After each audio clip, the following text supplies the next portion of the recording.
আহিছোঁ village blog অহমনাবাৰী YouTube চেনেলৰ আৰু এটা নতুন ভিডিঅ'লৈ। আজি আমি উপস্থিত আছোঁ ৰৌমাৰী বিলত। এইটো আপোনালোকে চাই আছে ৰৌমাৰী বিলৰ দৃশ্য। আপোনালোকক ইয়াত এটা বস্তু আছে আচৰিত ধৰণৰ, আপোনালোকক দেখুৱাবলৈ চেষ্টা কৰিম।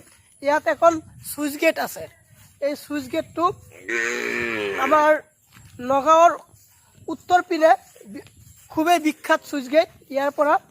ইয়াত বহুত মানুহ আহে পানীৰ সময়ত। যেতিয়া ৰৌমাৰী বিলত পানী ফুল হয় তেতিয়া ইয়াত হাজাৰ হাজাৰ মানুহে ভিৰ কৰে এইটো চাবলৈ। ইয়াৰ পানীৰ সুত কিমান চাব মানুহ আহে। চ' এইবাৰ যিহেতু পানী কম আৰু বৰ্তমান ইয়াৰ কি পৰিৱেশ আপোনালোকক দেখুৱাবলৈ চেষ্টা কৰিছোঁ, তেনেহ'লে বলক আমি ভিডিঅ'টো আৰম্ভ কৰোঁ। ভিডিঅ'টো আৰম্ভ কৰাৰ আগতে আপোনালোকলৈ মোৰ এটা সৰু ৰিকুৱেষ্ট, আপুনি যদি এতিয়ালৈকে ভিলেজ ব্লগ অহমনাবাৰী ইউটিউব চেনেলটো ছাবস্ক্ৰাইব কৰা নাই, প্লিজ ছাবস্ক্ৰাইব কৰি কাষত থকা বেল আইকনটো প্ৰেছ কৰি ৰাখিব, যাতে মই যেতিয়াই ভিডিঅ' আপলোড কৰোঁ ইয়াৰ নটিফিকেশ্যন আপুনি নিয়মিত পাই থাকে। আপোনালোকে চাব পাৰে এইটো হৈছে ৰৌমাৰী বিল। প্ৰতি বছৰে এইখিনি সময়ত ইয়াত পানী একদম ফুল হৈ থাকে আৰু যেতিয়াই পানী ফুল হৈ যায় এইটো চুইচ গেটেৰে পানী সেইটো ছাইডত এটা লেতেৰি আছে, লেতেৰিলৈ এৰি দিয়ে।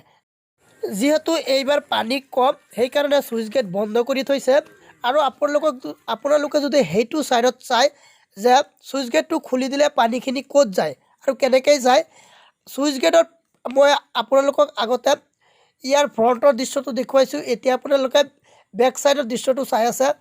যেতিয়াই চুইচ গেটটো খুলি দিয়াৰ লগে লগে এইটো গেটেৰে পানীখিনি আহি এইটো গেটেৰে ইয়াত দুটা ছেকশ্যন আছে, দুটা ছেকশ্যনত পানী আহে। যেতিয়া ইয়াৰ পানীৰ সুত বহুত থাকে, যেতিয়া পানী ফুল হৈ থাকে তেতিয়া ইয়াৰ পানীৰ সুত বহুত থাকে আৰু এইখিনি চাইছে যে এইটো এটা লেতেৰি হয়, লেতেৰিলৈকে পানীখিনি বৈ যায়। মই আপোনালোকক ইয়াৰ দৃশ্যখিনি ভালদৰে দেখুৱাবলৈ চেষ্টা কৰিছোঁ। ইয়াত যদি আপোনালোকে আৰু এটা কথা মন কৰে তেনেহ'লে ইয়াত চাব পাৰিব, ইয়াত এটা বস্তু লিখা আছে, ইয়াত চন লিখা আছে। এইটো চুইচ গেট কেতিয়া বনাইছে আপোনালোকে এবাৰ চাওক। 1931 চন। 1931 চনত ইংৰাজসকলে এইটো চুইচ গেট নিৰ্মাণ কৰিছিলে পানীৰ কাৰণে। যেতিয়াই সেই ৰৌমাৰী বিলত পানী একদম ফুল হৈ যায়, নদীৰ পানী আহি ফুল হৈ যায়, তেতিয়া মাথাউৰি ভঙাৰ চান্স থাকে।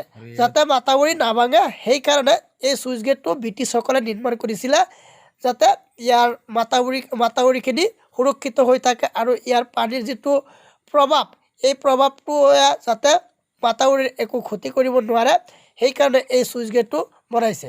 আপোনালোকে চাওক বৰ্তমান চুইচ গেটটো বন্ধ হৈ আছে, একদম বন্ধ হৈ আছে।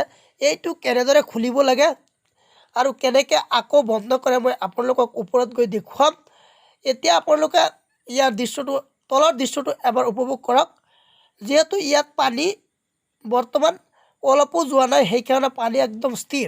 যেতিয়া পানী গৈ থাকে তেতিয়া ইয়াৰ প্ৰচণ্ড শব্দ হয়, ইয়াৰ লগতে প্ৰচণ্ড সোঁত থাকে, যিটো আপোনালোকে নিজৰ চকুৰে নাচালে বিশ্বাস কৰিব নোৱাৰিব। বলক আমি ওপৰলৈ উঠি যাওঁ আৰু ইয়াৰ ওপৰত কেনেকৈ বন্ধ কৰে আৰু কেনেকৈ ইয়াক আকৌ চালু কৰে মই আপোনালোকক দেখুৱাবলৈ চেষ্টা কৰিম। বলক ওপৰত উঠি যাওঁ আৰু ইয়াৰ ওপৰত গৈ আপোনালোকক দেখুৱাবলৈ চেষ্টা কৰিম এইটো কেনেকৈ অ'পেন কৰে আকৌ কেনেদৰে ক্ল'জ কৰে। চ' ইয়াত যে আপোনালোকে এইটো হৈছে মেইন ৰছী, এইটো ৰছীৰে টানে আৰু এইটো হৈছে আপোনাৰ নজেল। আৰু এইটো যেতিয়াই ঘূৰাই তলপিনে নিলে আকৌ আপোনাৰ চুইচ গেটটো ওপৰলৈ উঠি আহে আৰু ইয়াৰ পানীখিনি যাব আৰম্ভ কৰে। এইটো নালাৰে পানীখিনি যাব আৰম্ভ কৰে আৰু যেতিয়াই এইটো আকৌ ঘূৰাই বন্ধ কৰি দিয়াৰ লগে লগে ঠিক এনেধৰণৰ পৰিৱেশ হয়। চাব পাৰে আপোনালোকৰ কোনো ধৰণৰ পানীৰ সোঁত এতিয়া নাই, একদম স্থিৰ অৱস্থাত আছে। চ' আজি আপোনালোকক দেখুৱাবলৈ চেষ্টা কৰিলোঁ চুইচ গেটৰ এটা দৃশ্য, এটা জনপ্ৰিয় নাম চুইচ গেট।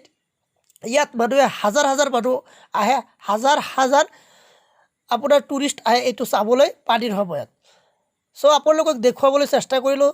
ভিডিঅ'টো কেনে পালে কমেণ্ট কৰি জনাব। যদি ভাল পাইছে এটা লাইক কৰিব, যিমান পাৰে আপোনাৰ বন্ধুবৰ্গলৈ শ্বেয়াৰ কৰিব আৰু এতিয়ালৈকে যদি আপুনি এই চেনেলটো ছাবস্ক্ৰাইব কৰা নাই প্লিজ ছাবস্ক্ৰাইব কৰিব।